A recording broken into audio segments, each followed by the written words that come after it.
Thank you for watching. Subscribe on Deceived Husbands for more stories. As I drove up to our garage, I found myself worrying I was later than usual, knowing John would be concerned. I kept building my excuse, practicing it before I walked in. I hadn't fallen into the affair willingly, but now, after 6 months, I craved the emotional highs my lover gave me. I still loved my husband, but for some reason, Tom did things to my mind that I couldn't resist. I've tried to break it off with Tom many times. He's just so damn persuasive and knows exactly how to get me to falter every time. If John knew, he'd be more than just angry. I thought that if it came to that, I'd be able to talk him out of a separation, get him to forgive me.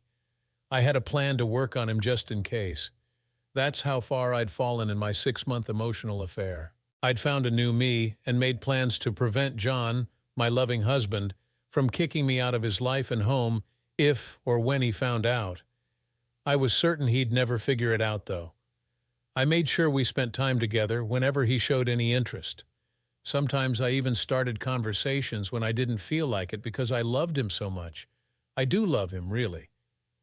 Once in a while, every few days, I'd get that guilty feeling and want to stop what I'd done, to go back in time and never have allowed my attraction for Tom to end up in a fling. It isn't that I love Tom, because I don't. Matter of fact, at times, I don't like him at all. He gets in a mood sometimes while we're together and begins to treat me poorly. Those are the times that really make me feel conflicted, even though I hate how he manipulates me in the process.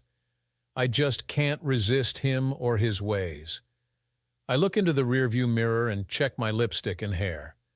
I took a shower at Tom's place and made myself presentable, but I'm paranoid about John looking at me and perhaps seeing something out of place that I can't easily explain. I have the same soaps and shampoo at Tom's that I use at home. I even have changes of clothes and underwear at Tom's, just in case. I've been very careful to plan each time with Tom. Now, ever since that one time 5 months ago when I came home and John asked me about my perfume, I realized that I wasn't wearing any since I'd showered at Tom's. I also suddenly remembered I'd put on some of John's favorite perfume before leaving for work that morning. I'd managed to dodge the bullet that time, though, making up a story about spilling cleaning chemicals on me while digging through the closet for some supplies our employee kept stored there.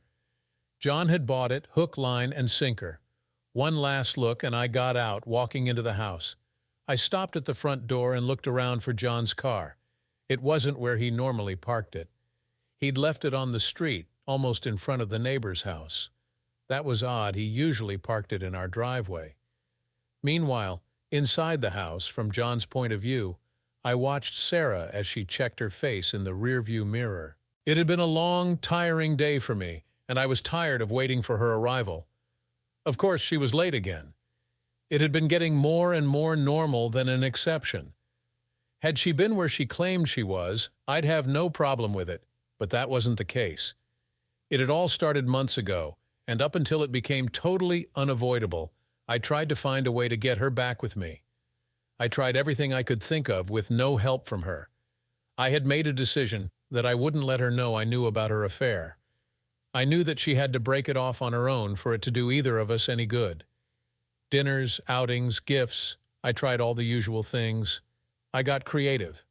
I made her a special knick-knack shelf, glass-encased. I'd picked her up from her work on a Friday, and we'd gone into the city for a weekend of loving and just going wherever she desired. I tried talking to her about us, but even that had fallen on deaf ears. The weekend in the city had started out with her being angry at me, but by the end I thought I'd made some headway. That didn't last through the next week, though. I finally began to confront her, arguing about her hours and her job. All that succeeded in doing was getting her mad at me. Our time together dropped off substantially, and then dropped off more, and then more yet. What had been several times a week had become, well, it had been a week and a half since we last spent time together in any meaningful way. She hadn't noticed as far as I could tell.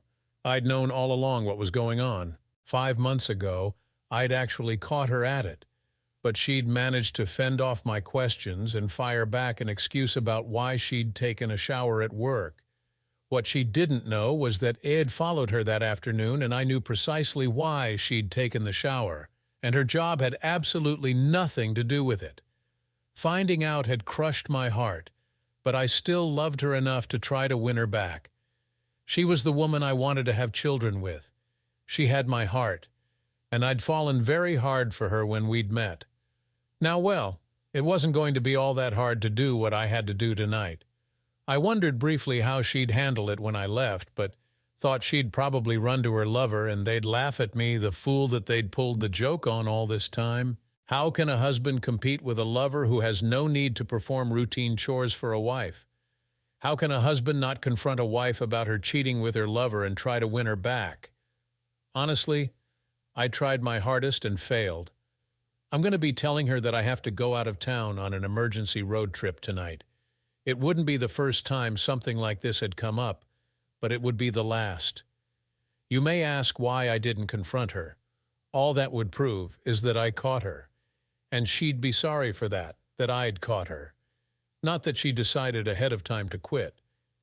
My thoughts were I'd win her back to me without a hint that I was aware of her indiscretions. That way I'd know in my heart that she truly loved me. Obviously now, at least to me, that hadn't worked. What she didn't know was that all my worldly belongings were packed in my car. I'd split the bank accounts in half. I'd quit my job and taken an offer from an old friend who lived clear across the country. I'd made plans to cancel my cell phone plan, picked up another phone, paid off my old cell phone plan, a penalty I was willing to pay in order to keep her from calling me later on. I had 1 week on the old phone left, and it was a relief knowing that my retirement savings would transfer to my new employer's plan. My cash balance retirement plan would be safe where it was. I was a little upset over having to quit my job, as I liked the people I worked with, and my job was about as perfect for me as a job I'd ever had. It sucked having to walk away from my coworkers, employer, and customers like this, but it was something I had thought long and hard about. I'd given it my best shot, and Sarah had ignored my efforts totally, too caught up in her affair to realize she'd lost me. Or perhaps she just didn't care. It didn't really matter at this point. The papers would be served on Sarah the following Friday while she was either at work or at her lover's. Am I running out on her, you may ask? Yes. Yes, I am. It hurts me too much to face her with her infidelity. I know that if I confront her now, she'd be sorry, cry, and possibly beg me to forgive her. That's exactly what I don't want. I didn't want to look like some beggar trying to get his wife back that way. What I wanted was for her to realize that I loved her and that she still loved me. I wanted her to see for herself what she could lose. I wanted her to take me back, damn it. Obviously, I lost to her lover, even though I know what kind of man he is. I know that she won't or can't see that side of him yet. She will, though, right about the time the divorce paperwork is served, or shortly thereafter. Until then, I planned on calling her nightly like I usually did, hoping that she wouldn't notice I was using a motel room phone or be too concerned about my not using my cell phone. I figured that she'd never notice anyway, as she always seemed too distracted to really talk to me now. I don't know what she expected of me. I don't know why she even started the affair or why she is keeping at it. I really don't know what she truly feels about me anymore either. She can't love me, not at least like I loved her once before all this started. If she did love me, she'd never have been with another man. She had, though. She'd been with him for months now and showed no signs of stopping. I'd given up after months of hard work on my part to try to win her back. I saw the handwriting on the wall. He'd won. He'd lost. Angry again, I began to work on my fake story, trying to keep my bile down as Sarah walked up to the front door. I went into the kitchen and got out a cold drink. I was desperate to do anything to keep my mind busy while I worked at calming down inside. This was not the time to mess up and blow my plan all to hell. After talking to my lawyer, I'd found out exactly what the courts would expect on our divorce. I was reasonably certain that Sarah would welcome the divorce, since she seemingly had given up on me now. I was also certain that she'd have her lover move in with her right away after getting those papers next week. My closet doors were closed up, the dresser drawers too. A casual glance by her wouldn't reveal the almost total emptiness they contained now. I wondered briefly what she'd think when she discovered that emptiness. Would she feel anything at all? How would she feel to find out that the few remaining clothes in my closet and dresser were ones she'd given me? Smiling as she walked in, she came up to give me a hug. I turned my head so her kiss met my cheek. Not a new thing as of late either. She hadn't complained about it before, and she didn't tonight either. The last time we'd been close was over 2 weeks ago, and she evidently hadn't noticed that lack of intimacy with me either. Her lover must be getting all of her attention. "How was your day today?" I asked, not really caring what kind of day she had, but I knew I had to pretend to be the same old loving husband she could count on. "It was good. You seem upset. Is something wrong?" Her reply was automatic, even though she tried to tinge it with concern. "Yeah, I have to make a trip again for work. I'll be gone a week, leaving in the morning." I was watching her for a reaction, only seeing a smile begin on her lips before she forced a more serious, concerned pout. "Oh, honey, on a Saturday? You have to travel tomorrow?" Her eyes spoke the truth, though, and that I could see. She really seemed relieved I was going to be gone. She was even happy about it. More time for her lover, perhaps. "Yeah, it's going to be a long week. The job is behind, and I have to go oversee the construction." I was relieved that she seemed to be taking my huge lie as a truth and wasn't getting all angry as she used to. I knew enough to keep my answers short and simple. No elaboration, such as she'd given me over the last months. That was one of the tip-offs to me about her affair. Her excuses were minutely detailed to an extreme, and then one day he'd had to take a trip out to a job, and she hadn't argued about it with me like she had in the past. It had caused me some wonder. Later, not much later, I discovered her affair, and then it all made sense. We had dinner and watched TV for a while. She was in her favorite chair as I sat on the couch, hoping she'd have a last-minute change of heart and stop me from my chosen path that started in the morning. I held out hope for a couple of hours, but it wasn't to be. We'd lost it all, I could see clearly now. She sat there, ignoring me for the most part, and never once looked at me. It was as if I wasn't even there. She watched TV, but I could tell from her actions that she was thinking about her lover and how much they'd be able to be together this week. If she only knew that I'd be gone forever tomorrow. Meanwhile, watching TV, Sarah's mind was going full out. "He doesn't suspect. I'll have a whole week with Tom. He'll be able to stay over here with me or me over at his place. We'll get lots of time together. And I know he'll take me out nightly for dinner and dancing too. I know that I shouldn't be happy about this at all, but John's trip will be exciting for me. He'll be out of town and I'll have Tom as much as I want. It will be great. My plan for one last great week just got better. Next week after John gets back home, I'll be able to cut it off with Tom and concentrate on John and me. It'll work out perfectly. We'll go out with a bang." That night, I rolled over and tried to get John interested in some conversation, but I found him snoring lightly. He was asleep again. The last few months had been hard on him with his job and all, but it surprised me that he'd gone without spending time with me for so long. The thought entered my mind in an instant, unbidden. Could he be spending time with someone else? Was it possible that I'd missed any signs that he could have discovered my affair, and he'd been doing the same to get even? Looking at his face as he slept, I couldn't see anything that would tell me. I knew he loved me. I questioned once again my affair and why I was still carrying on with Tom. Why?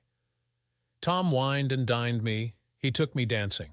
He was attentive, but it was the other things Tom did that caused me to want to be with him.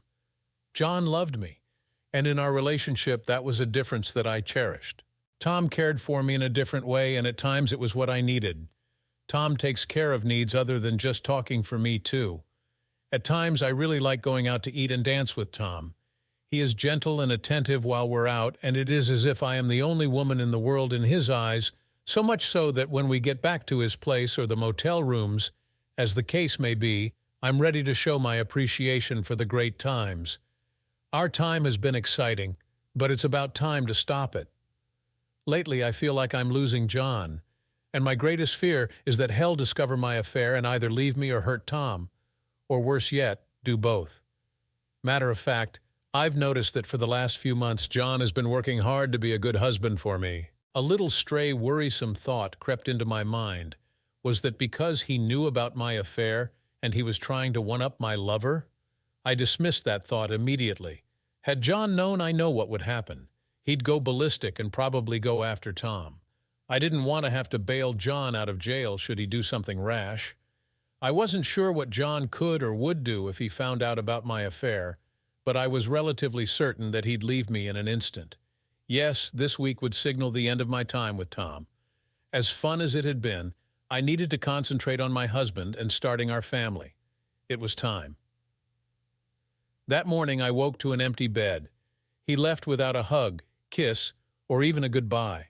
At first I was uneasy, even a bit afraid, but I convinced myself that he didn't want to wake me up.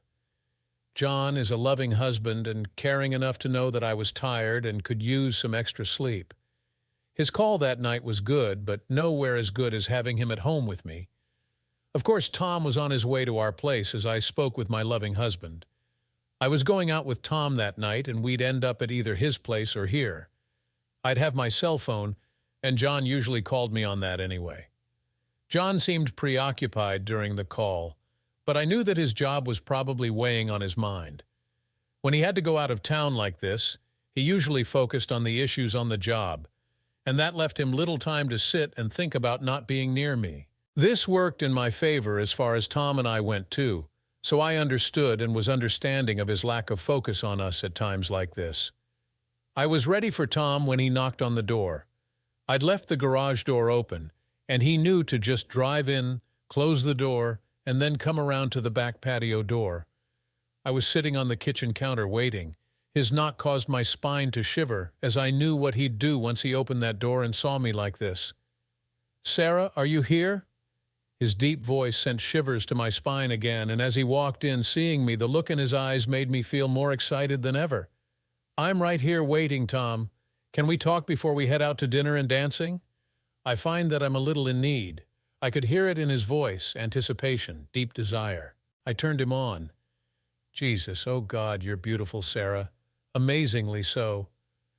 His hands were working the button on his shirt as he slowly licked his lips. I could see desire in his eyes. That desire was part of why I had continued the affair as long as I had. John, for whatever reason, hadn't shown that look to me for quite some time now. He did me rough. Tom smiled as he watched my hesitation. I could never be this open and free with John for some reason, though. "Tom, I love to talk like this." Then we got ready together. After that, we went out to dinner. I don't love Tom. I mentioned that this would be our last week together, too. Still, he had what it took to make me feel special. I never took the time to think, truly think about what I could lose. I never took the time to really think about my actions and how they could affect my husband's love for me.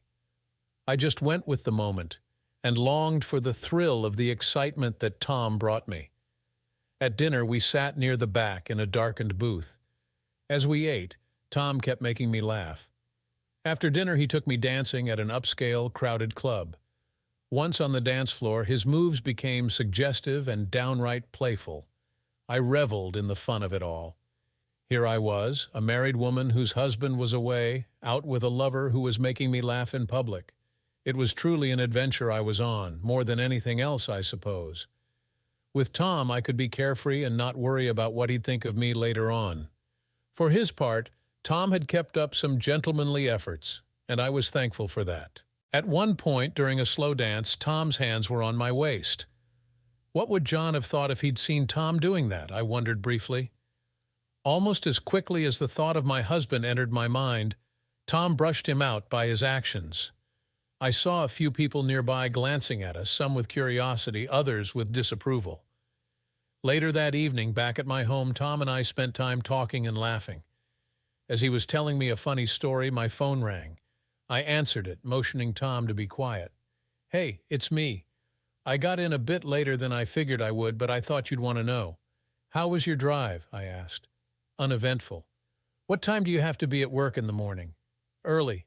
I'm going to get some rest. Talk to you tomorrow. I love you. Good night, honey." Tom was still smiling at me as I spoke to John. I was troubled a little bit in that I didn't hear John say he loved me back. I must have missed it. distracted as I was with Tom sitting right there. My thoughts were dropped suddenly as Tom leaned in and whispered something funny, making me laugh again. For the rest of the night, Tom kept my mind on our conversation and the fun we were having. For the first time, I guess having Tom around while I was on the phone with John did something deep inside me, making me feel conflicted or something. The rest of the week went by quickly, and Tom just stayed at my home. In the evenings, we'd have long talks after work, go out and eat dinner, and then come back to continue our conversations until we crashed and slept until it was time to get up and go to work. I was feeling guilty, knowing that I, a married woman, was spending so much time with a man that I wasn't married to. The sharp edge of guilt that I now felt was like a constant nagging thought all week long. Even then, I knew that Friday would be the end of it. I was breaking it off Friday, taking the weekend off, and preparing for John's return home. I'd begin to make up for my time with Tom and make sure that John knew I loved him. From John's end, I arrived at my new home early in the afternoon. I'd driven quite fast, pressing the speed limit and the extra bit that most highway patrol cops would allow. I was in a hurry, and I wanted to get as far away from the wreck of my marriage as I could.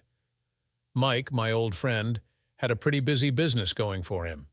He and his wife had worked hard to bring it from the idea stage into the reality stage, and over the years, he'd written, emailed, and phoned me, bouncing ideas off my head and trying to get me to work for him. He'd been to my wedding. He'd been a pallbearer at my dad's funeral, and he'd been a close friend of mine since high school. His wife, Lisa, was a great lady and had a damn good head on her shoulders. I often found myself wishing that Sarah was more like Lisa. One could look at Lisa and see that she'd never cheat on Mike, ever. She had a look in her eyes whenever she looked at her husband that shouted, "I love you, Mike," every time. I hadn't seen that look in Sarah's eyes for quite some time now, for at least 6 months anyway. My new job would be working the programming end of things. I am very good at programming, having been targeted by several tech companies when I graduated. My college master's thesis had been on my pet project in programming, and I'd been working on that idea for some time. I'd made arrangements with Mike to share it with him since it was about ready. It was how I bought into Mike and Lisa's business. By the time my divorce was over with, I'd probably be making some serious money for the first time in my life. I timed everything over the last few months to ensure that by the time that happened, I'd be free of Sarah. She didn't deserve to share in my idea or the wealth it would bring anymore. I had put up with her cheating this long for a reason, and now the end result of that patience was coming along. That thought hit me out of the blue, and I had a twinge. I felt a loss, some anger, of course, but mostly sadness. I still asked myself why I hadn't been enough for her. I had no answers, and now I didn't want to hear what she tried to tell me either. We were finished. Monday morning dawned bright, and my appearance at my new job was met with surprise. Mike introduced me to the crew, and all of them were kind, positive, and very friendly. The crew was 14 men and women. Actually, it was 3 men and 11 women, not counting Mike, Lisa, or me. I was welcomed like a hero there to save the day, though the business needed no saving that I could see. The first few days, I was busy moving and unpacking my things, not only in my new office, but in my new home too. I didn't have time to think about my personal life, and quite frankly, I was thankful I didn't have to do that anyway. Thinking about Sarah and what had happened over these last months could drive me to drink, and I didn't want to go there. Mike and Lisa had found me the perfect home to live in. I got the impression the business had purchased it expressly for me since Mike knew me fairly well, and Lisa had good taste in decorating. The 3-bedroom house was about as great a place as I could have hoped to find, and it was mine, rent and payment-free. I never had to stay in a motel but for one night. I felt at home almost right away, which was surprising. Lisa and Mike had me over for dinner twice that week, and they knew what was going on in my personal life. Lisa clucked over me like a mother hen, worrying about me, trying to soften any bumps I might have. Mike patiently watched her, stepping in time and again to stop her from getting too upset about my soon-to-be ex. Lisa was a loyal and good friend, 1 in a million, protective and caring. She was soon working on setting me up with date nights. It took a bit of time on my part, and on Mike's too, for that matter, to slow her down. I wasn't interested in any other women at this moment in time. I wanted to get my divorce out of the way and then have some time by myself, figuring out what it was I really wanted in my life. Dating wasn't high on my agenda for the foreseeable future. I got the call from my lawyer on Thursday. "John, we're serving Sarah tomorrow at her place of work. It's all set up. The process server will present the papers to her just before noon, so you better be ready for some excitement. I also have some good evidence from the last week, too. She and her lover have been quite busy. Hang in there, buddy, and I'll let you know how things stand tomorrow night." My lawyer was good. She was among the best in the city, perhaps the state. She was one of those lawyers other lawyers shuddered when they heard she'd be representing the other side. In the land of sharks, she was the type of great white. Her reputation was unmatched. I'd gotten lucky when I'd been able to get her to represent me. At first, my lawyer, Mary, hadn't wanted to take me on until I explained what Sarah had been doing and who with. Once she knew that Sarah had been the one to step outside the marital vow, that she'd not been receptive to my attempts to win her back, and then to find out who it was Sarah was seeing on the side, Mary had insisted that I accept her as my lawyer. I found out over time that Tom had been involved in several other marital breakups, and in each one, he managed to keep out of the fray of discovery, divorce, and the pain caused by his actions. Mary had a very special place she wanted to see Tom, and I think that the devil himself would lose out to this lady.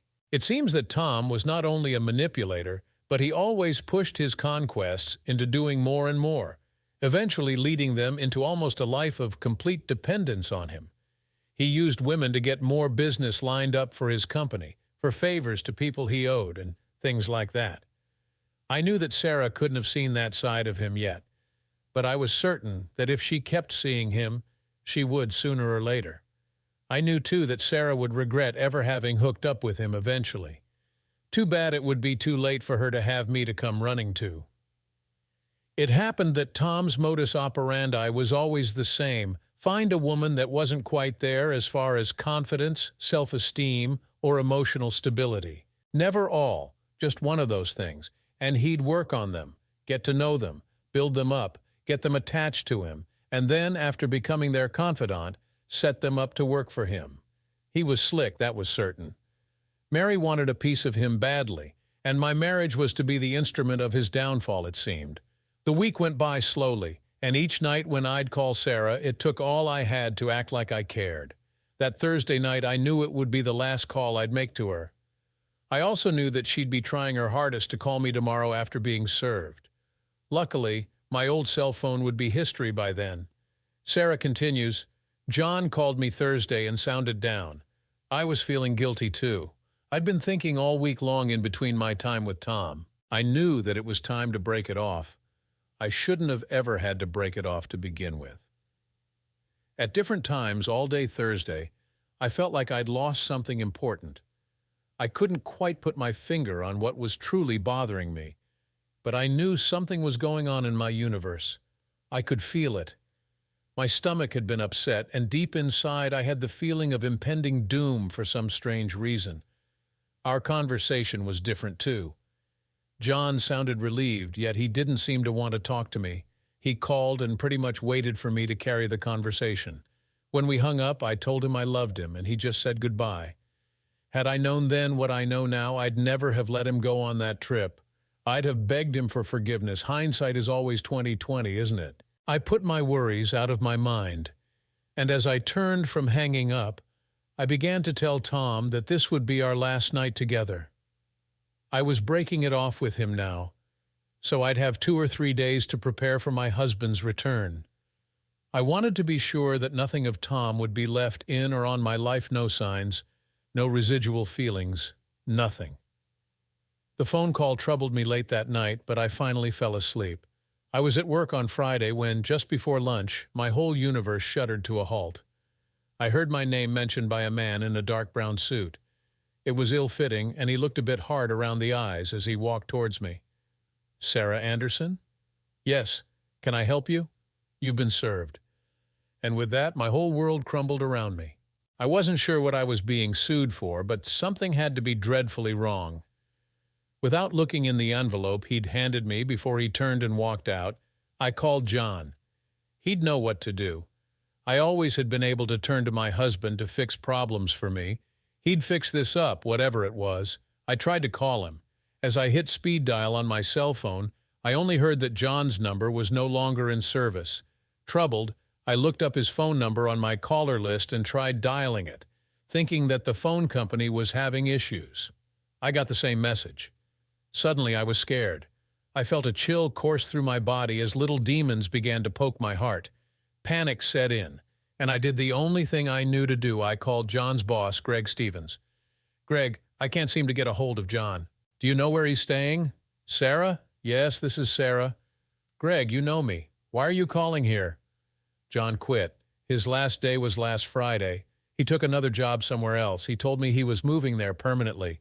Stunned, I could only sit there holding my cell phone to my ear. John had quit his job. His last day had been last Friday. He'd moved away. I didn't know what to do. I sat at my desk in shock. Not only did I fear for my life now, I realized I'd just made a fool out of myself to John's former boss. I mean, his own wife wasn't aware of what was going on with him. How'd that look to anyone seeing it from the sidelines? That brown envelope was looking more and more like a viper waiting to strike me dead.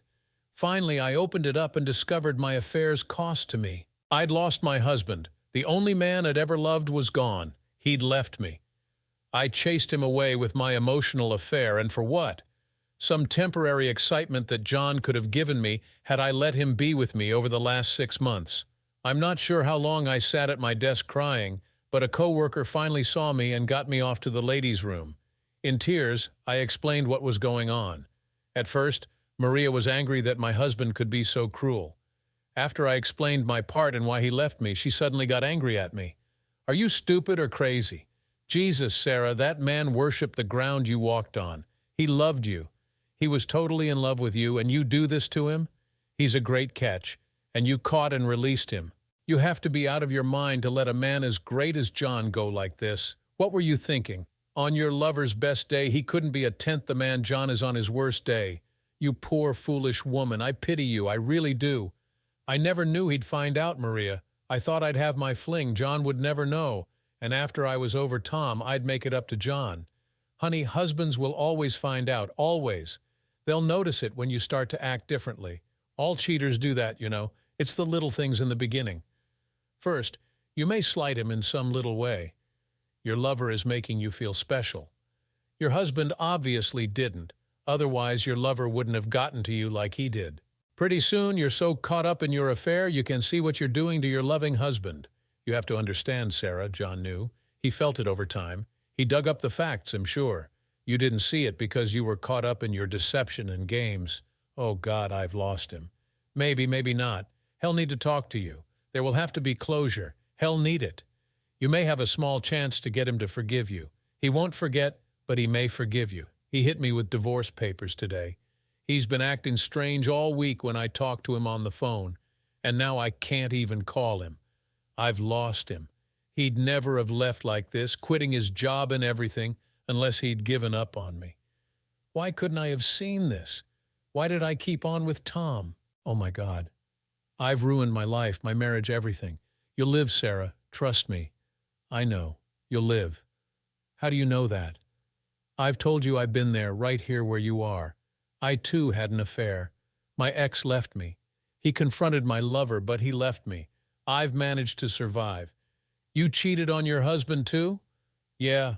I never saw the little changes in how I treated my husband until it was too late, too. That's the problem with cheating. At first, you're trying to hide everything. So you act differently than you would because what if your husband discovers that you have someone else in your life? Later, you begin to feel some kind of power and that you're getting away with it. So you relax and ease any guilt. You begin to give more to your husband. Later, you start to feel like your husband must be less of a man since you're fooling him so easily and he doesn't have a clue. Usually, the husband has it all figured out way before you know. How'd he find out? Don't know. All I know is that one day I was served pretty much like you were today. He had evidence, recordings, even a DVD of me with my lover. Our lawyers fought it out hard. I fought the divorce, trying to convince my husband that I'd change, that I loved him more than any other man, but it was all for naught. I lost everything I valued in the divorce, my husband and his unadulterated love for me, his queen. I took that pristine love and dirtied it all up so that even I wouldn't have been able to forgive myself had I been in his shoes. Oh my God, I've lost him. He's gone. I'm all alone. It doesn't look good for you right now, Sarah. But if you work as hard as you can, you may be able to get him to forgive you. He really loved you a lot, and everyone here knows that. You might be able to change his mind about you if you try hard enough. Maria, I don't even know where to find him. He quit his job and moved away a week ago. I'm not even sure where he is now. He could be anywhere at all. We'll find him. He'll have to show up eventually, if only to sign the divorce papers. Yeah, but by then it will be far too late for me or him to reconcile. Call his lawyer and demand that John contact you as soon as he can. He may not tell you where to find him, but if you can get John to call, you can try to reverse search the phone number and locate where he is. What if he doesn't call me? What then? There are other ways to locate people nowadays, Sarah. Well, find him. We will. Maria tried to sound upbeat and positive, but deep down inside, she was afraid that John had flown the coop for a particular reason, and the divorce was probably it. She felt that John was going to try to avoid any contact with his soon-to-be ex-wife because he was afraid that he'd buckle under and appear weak by talking to her, and then letting himself be convinced into taking his cheating wife back. Maria understood John's feelings more than many could realize. Her own husband had told her those same things verbatim when he refused to talk to her about her cheating and the possibility of taking her back. He had even been ashamed that he'd let her talk him into an hour-long talk to his soon-to-be ex, knowing that she'd tried to talk him out of the divorce. In the end, Head stood strong and left her. Neither had married since then, and Maria was sure that her ex didn't even date, and their divorce had been over 2 years before. Maria had her painful prior experience with divorce, and now she'd do whatever she could to help Sarah with her pain. She knew how Sarah was feeling and just how devastating it was to be served those papers. Sarah needed her help more than she realized, far more than she would know for quite some time. Back to John. I'd been at work for a few weeks when the call came. John, she wants to talk. She's refusing to sign anything, and she said that she'll fight the divorce tooth and nail. Oh man, why? She has the man she wants, so why would she fight it? Because she doesn't have the man she wants. I've seen this before. Trust me, John. She is dying inside right now because you found out, left her, and then hit her with the divorce. I'm not real certain your actions were the best way to go about doing things, but I do understand why. In the end, she'll fight it, delaying the whole mess until it costs a bunch in legal fees. I recommend that you sit and talk with her, get her to give it up. Maybe she'll see how serious you really are and walk away then. Now she wants to talk? No. I tried for months to get her to open up and talk. I tried for months to turn her around and back into the woman I loved and desired. Now she wants to talk? Sorry. I don't mean to blow up like this. It just pisses me off so much. Well, you could probably use the good news then, huh? Good news? Yeah, her lover just got into trouble. Seems he tried to force his way in on Sarah, all upset about her breaking it off with him and meaning it. The cops were called, and as they hauled him off to jail, I hear that some other women called the cops and started filing charges too. How'd the other women know? Oh, wait, don't answer that. I think I know what little birdie got the word out about him. Why, John, I'm surprised you'd think that I, an officer of the court, could or would do such a thing. I never said you did, Mary. I can see the light, though. Not to worry. I won't ever tell. I hope the son of a witch goes away for a long, long time. You and me both, mister, you and me both. Anyway, you want me to set up a meet between you and Sarah? Fine, make it for next Saturday in the afternoon. I'll meet her at Riley's bar. She'll know where that's at, I'm sure. Hey, you doing okay, John? Yeah, still hurts. My new job is keeping me plenty busy, though, so I don't have to think too much about things. Thanks, Mary. You know, you're one of the few good guys, John. I respect you and how you tried to fix things before they got to this point. Too bad Sarah didn't see that until it was too late. Yeah, too bad. Sarah finishes. Our talk wasn't good. John flat out refused to agree to any chance of reconciliation. He told me I'd burned the bridge to ashes, and there was no structure to repair. Our marriage was dead, and he wanted it buried. I finally was forced to sign off on our marriage. I was forced to give up. Once I heard his voice, saw the look in his eyes, I knew I'd screwed up. I knew he'd never bend on this. Maybe had I seen something like this coming before, I would have had a chance to save our marriage, but now, not a chance in a million.